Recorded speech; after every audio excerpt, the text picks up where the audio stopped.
અત્યાર સુધીમાં જે રીતે ભાજપ અને કોંગ્રેસનું જે ચાલી રહ્યું હતું તેને લઈને કોંગ્રેસે ક્યારે આવા વિરોધ નહોતા કર્યા. તમારા વિરોધ ક્યાંક ને ક્યાંક દેખાઈ રહ્યા છે, સોશિયલ મીડિયા પર પણ અમે જોતા હોઈએ છીએ. પણ સવાલ એટલું થાય છે કે તમારા જે ફોર્મ હતા એને જે ફોર્મ ભરવામાં આવ્યા એને જ કેમ દબાવવાના પ્રયત્ન કરવામાં, કોંગ્રેસના જે દાવેદારો છે એની સાથે પણ આવા જ વર્તન કરવામાં આવ્યા છે?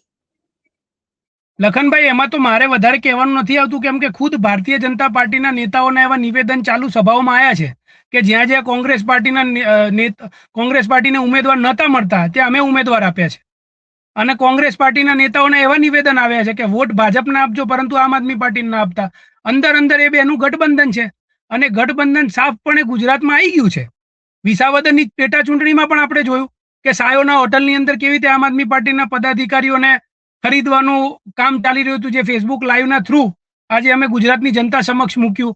અને કોંગ્રેસ પાર્ટી આટલા વર્ષોથી ગુજરાતમાં લોકોએ કોંગ્રેસ પાર્ટીને વોટ આપ્યા, તેમ છતાં કોંગ્રેસ પાર્ટી 2021માં સ્થાનિક સ્વરાજની ચૂંટણીમાં 30 કે 33 તાલુકા પંચાયત જીતી હતી.